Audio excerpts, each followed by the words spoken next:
그리고 믿음이라는 제목으로 말씀 전하겠습니다. 우리 옆에 있는 분들과 함께 인사 나누면 좋겠는데요. 이렇게 인사하면 좋겠습니다. 사순절 잘 보내고 계십니까? 인사합시다. 사순절 잘 보내고 계십니까?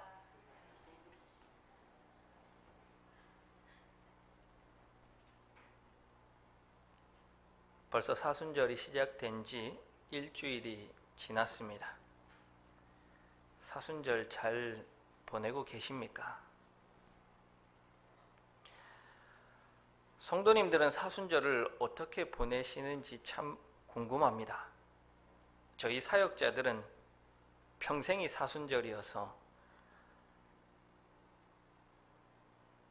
항상 똑같습니다만 우리 성도님들은 어떻게 조금 다른 사순절을 보내고 계십니까? 1년 중에 한 번 이 40일의 기간을 우리 예수님을 생각하면서 그 십자가의 사랑을, 그 십자가의 흔적을 내 몸에 새기며 이 40일을 경건하게 절제하며 보낼 수 있는 우리 모두가 되기를 바랍니다. 오늘 우리가 읽은 시편 27편의 배경은 아주 특별합니다. 학자들은 이 시편을 왕위 즉위식에 사용된 시편이라고 봅니다.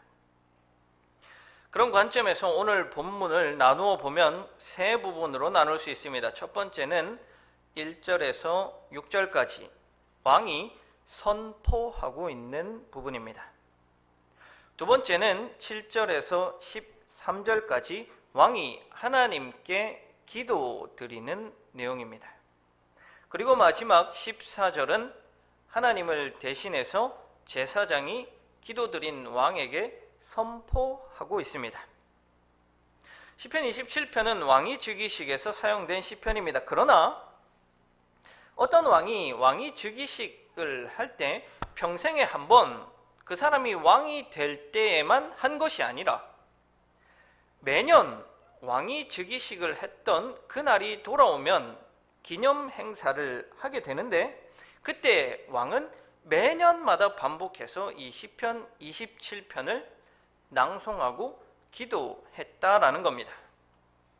그때 왕은 백성과 하나님 앞에 이 시편 27편 1절에서 6절을 선포하고 그 이후에 기도하고 난 다음 제사장이 다시 왕에게 선포하는 내용으로 이 행사가 이루어졌다는 겁니다.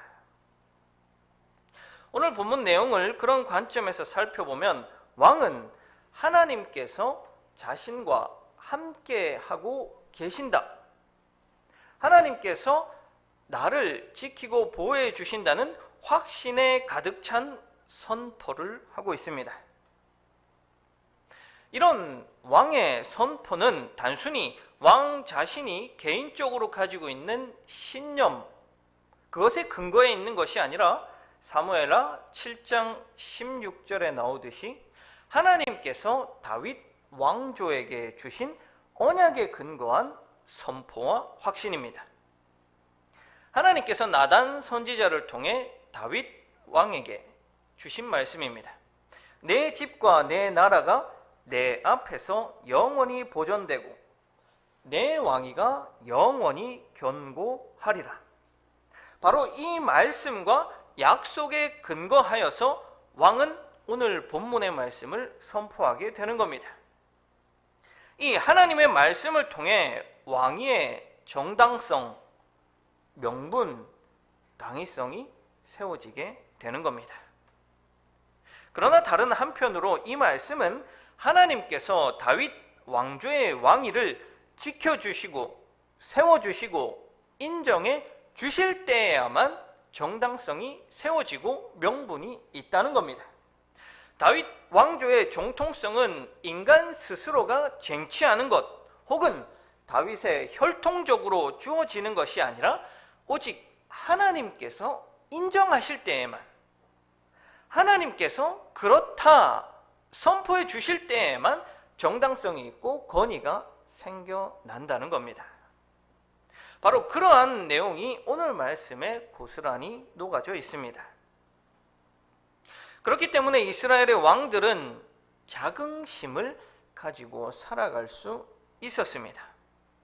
그 자긍심은 1절에서 보면 내가 누구를 두려워하리요, 내가 누구를 무서워하리요 하면서 다른 어떤 민족, 다른 어떤 군대가 자신을 공격할지라도 하나님께서 인정하시고 하나님께서 세워주신 나의 왕위와 왕권은 무너지지 않는다는 그런 확신에 가득 차 있습니다. 그는 그런 자부심, 자긍심을 가지고 있습니다. 그러나 그런 자부심과 자긍심, 그것과 동시에 왕은 하나님 앞에 겸손하게 기도할 수밖에 없습니다.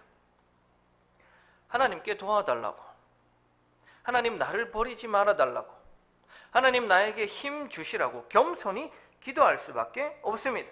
그래서 7절 이하에서 왕은 다시금 하나님 내 기도에 응답해 주십시오, 나를 떠나지 마십시오, 이렇게 기도하고 있는 것을 보게 됩니다.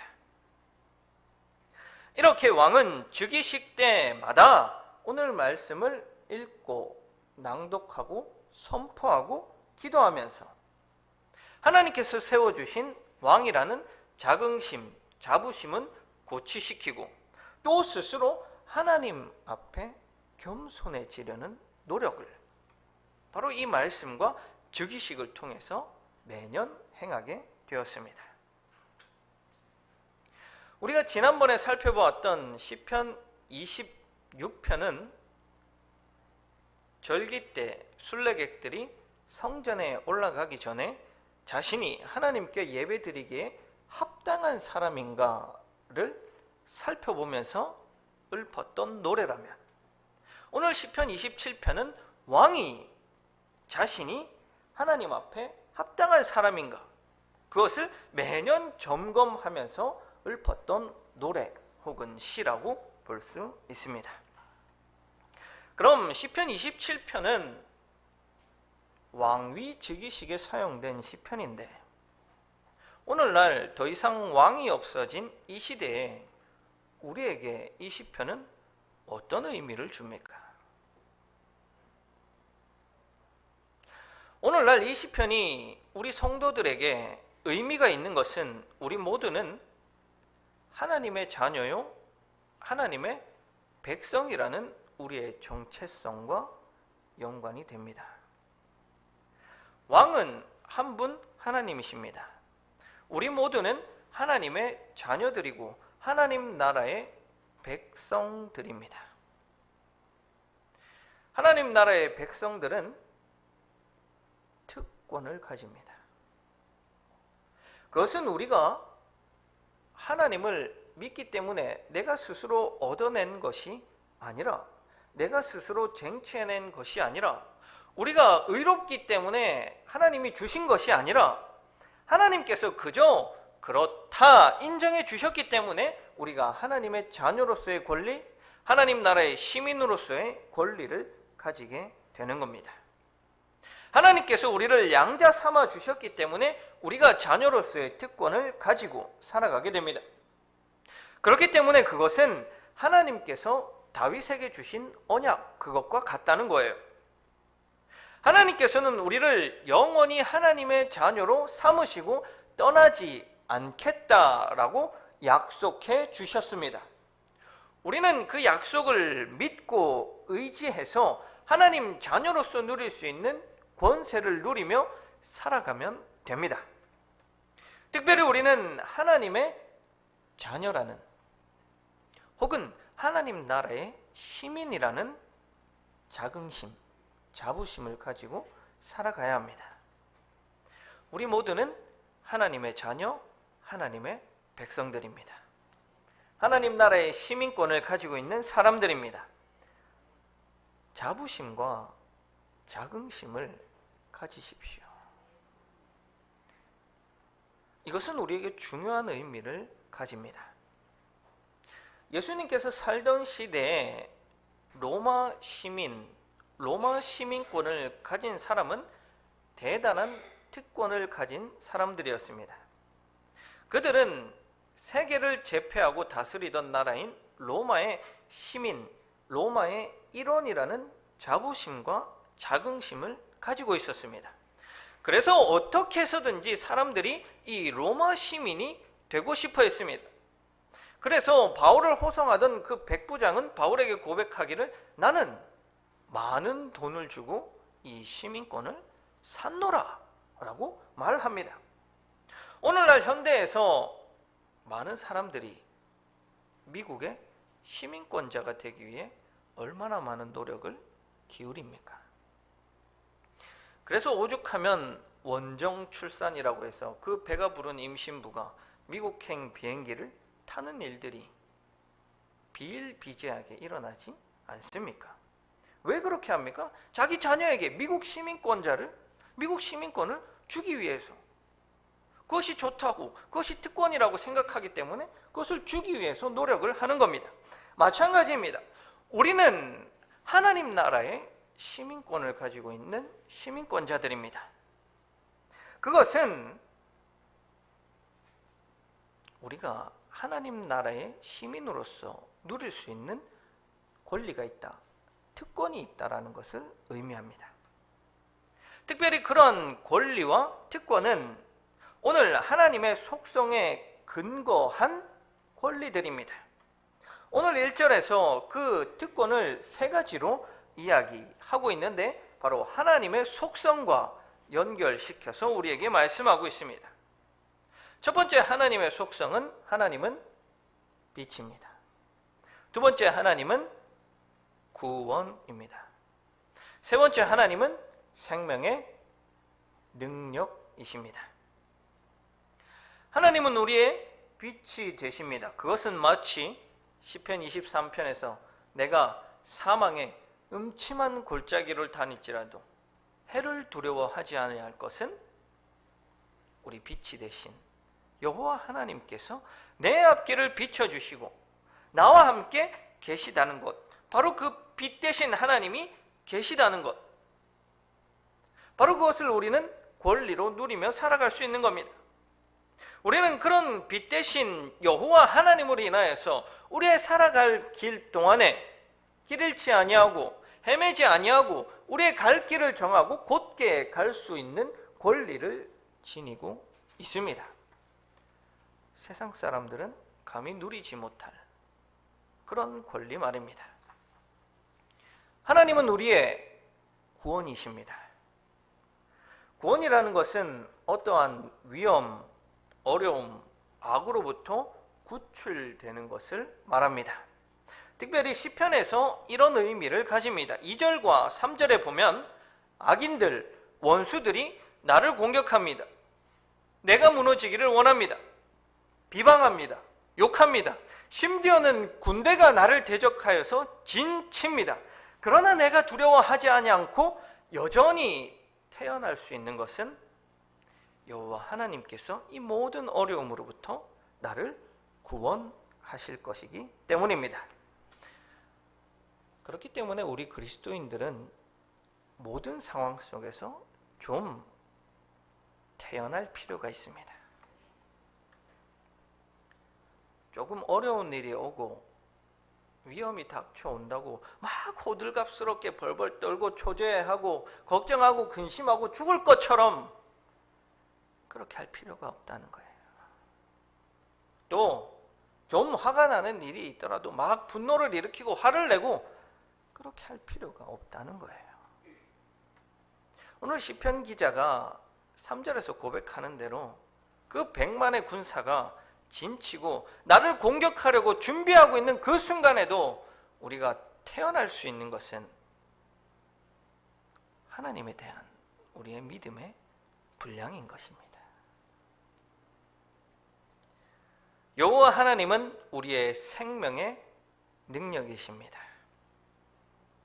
우리가 자주 이 구절, 생명의 능력이라는 구절을 참 좋아하고 잘 사용합니다.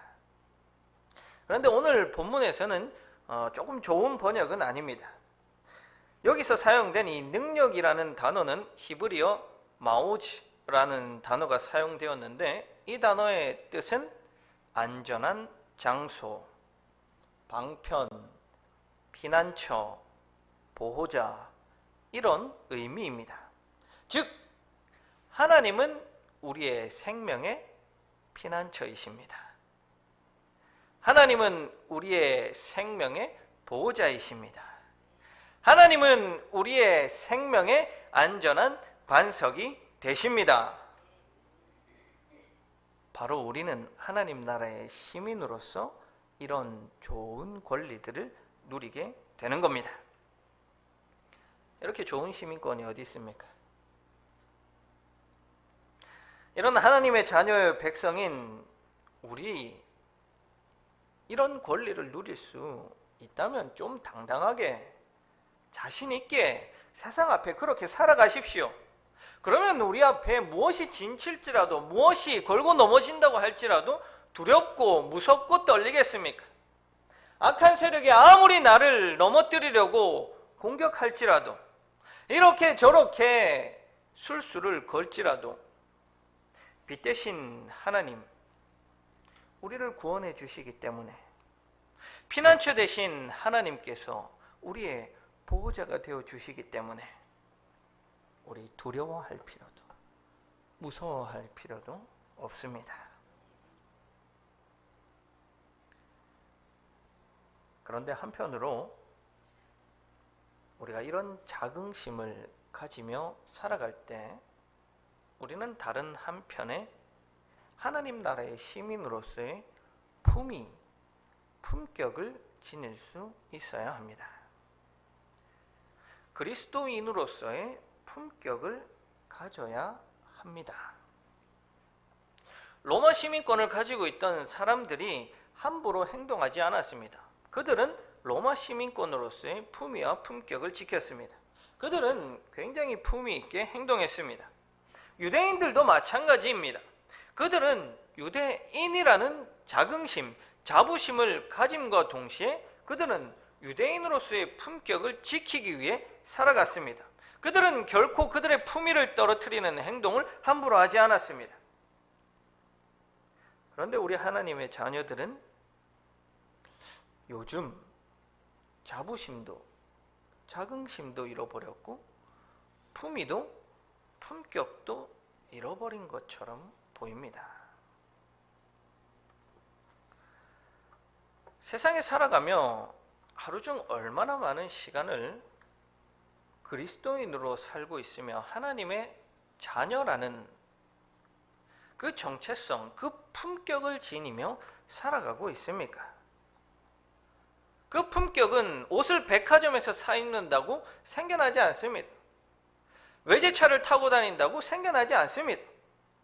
50평 아파트에 산다고 생겨나는 품격이 아닙니다. 아니면 내가 그리스도인이라는 것이 너무나 부끄러워서 주변 사람들이 내가 그리스도인인 걸 모르게 한 채 그렇게 살아가고 있지는 않습니까? 그럴 수 있습니다. 그럴 수 있어요. 저도 모든 면에서는 아니지만 어떤 부분에서는 그럴 때가 있습니다. 특히 이제 제가 자가용이 생기지 않았습니까? 그런데 이 자가용에는 제가 믿음 생활과 관련된 그 어떠한 용품도 두지 않습니다. 철저하게 그리스도인의 차라는 것을 감춥니다. 왜 그런지 운전하시는 분들은 알고 계시죠? 어떤 분들을 보면 이 룸미러에 십자가 이렇게 목걸이도 달아놓고 또 뒷의자 위에 보면 성경책도 놓여 있고 또 앞유리창에 보면 익투스 이런 물고기 모양도 스티커로 붙여놓고 그런 것을 보게 됩니다. 그런 분들을 보면 굉장히 존경스럽습니다. 그러나 한편으로 십자가 걸어놓고 과속하고 성경책 놓고 끼어들고 신호위반하고 불법 주차 이런 것들을 할 때 우리는 스스로 그리스도인이라는 품격을 얼마나 떨어뜨리게 되는 겁니까? 어떤 사람이 오늘 아침에 보니까 페이스북에 자랑스럽게 이런 글을 올렸더라고요. 제가 한번 그대로 읽어드립니다. 크리스마스 때 차를 끌고 동네를 빠져나가려는데 교회 골목을 개념 없는 주차로 막아버렸더군요. 차가 지나갈 수 없게 되고 제 차 뒤로 차들이 열 몇 대가 밀리고 짜증은 폭발했습니다. 주차된 차에 전화를 걸어 차를 빼달라고 하니 차 주인 아줌마가 조용한 목소리로 안 됩니다 하고 끊더군요. 열받아 다시 전화를 걸어 차가 못 가니 빼달라고 하니 예배 중이라 안 됩니다. 옆 교회로 눈썹 휘날리게 올라가 예배 중인 교회 문을 발로 걷어차고 들어갔습니다. 크리스마스 예배 중이던 사람들로 가득 차 있었는데 저를 봅니다. 큰 소리로 외쳤습니다. 차 주인 나오라고. 그러자 아줌마가 나옵니다. 한 아저씨가 저에게 오더니 나무랍니다. 이봐 젊은이, 그러다가 지옥 가. 제가 외쳤습니다. 내가 지옥에서 왔다.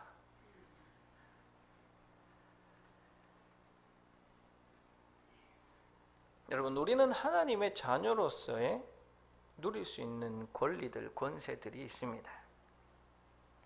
우리는 삶 가운데 그런 것들을 누리며 살아갈 필요가 있습니다. 그러나 우리는 그런 권리와 권세를 주장하기에 앞서 하나님의 자녀로서의 품격을 세워나가야 할 것입니다.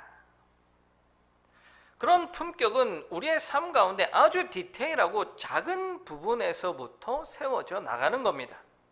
우리가 불법 주차 할 수 있습니까? 할 수 있죠. 위급한 일 생기고 급한 일이 생기면 그렇게라도 할 수 있습니다. 그러나 우리가 그리스도인으로서 품격을 떨어뜨리는 그런 행위를 아무런 문제의식 없이 해나가고 있다면 그 사람의 영은 지금 문제가 있는 겁니다.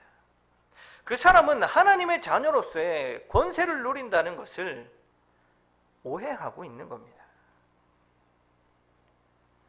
성경책 올려놓고 과속하지 마십시오. 룸미러에 십자가 걸어놓고 다른 차에게 양보 안 해주려고 급하게 운전하지 마십시오. 룸미러에 십자가를 걸어 놓았으면 양보하십시오. 뒤에 성경책을 놓고 운전을 할 거면 신호를 정확하게 지키십시오. 그렇게 하지 않을 거면 십자가 떼어버리고 성경책을 치워버리십시오. 왜 우리는 스스로 그리스도인의 품격을 떨어뜨리고 있습니까?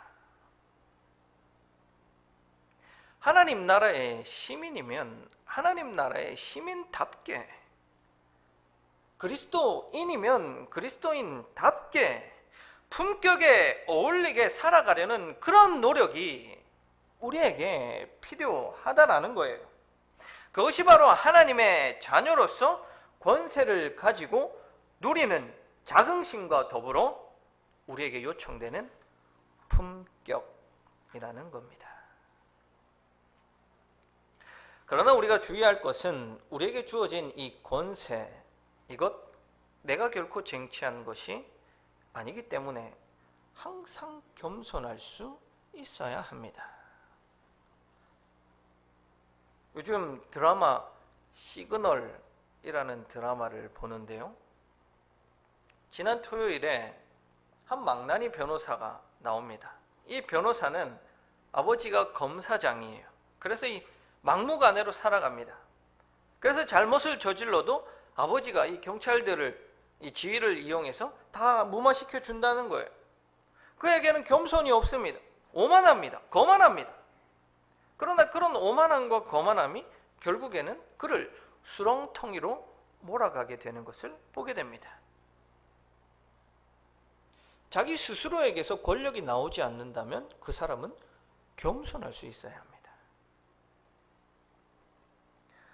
요즘 국회의원들이 많이 질타를 받죠. 왜 그들이 질타를 받을까요? 단순히 일을 못해서 그럴까요? 아니요. 그들에게 주어진 그 권력, 권세는 스스로 쟁취한 것이 아닙니다. 스스로에게서부터 나오는 것이 아니라 국민들에게서부터 나오는 것입니다. 그렇다면 그들은 겸손히 국민을 섬기고 받들어야 할 텐데 도리어 국민 위에 서려고 하는 그 오만함 때문에, 그 거만함 때문에 질타받는 것 아닙니까?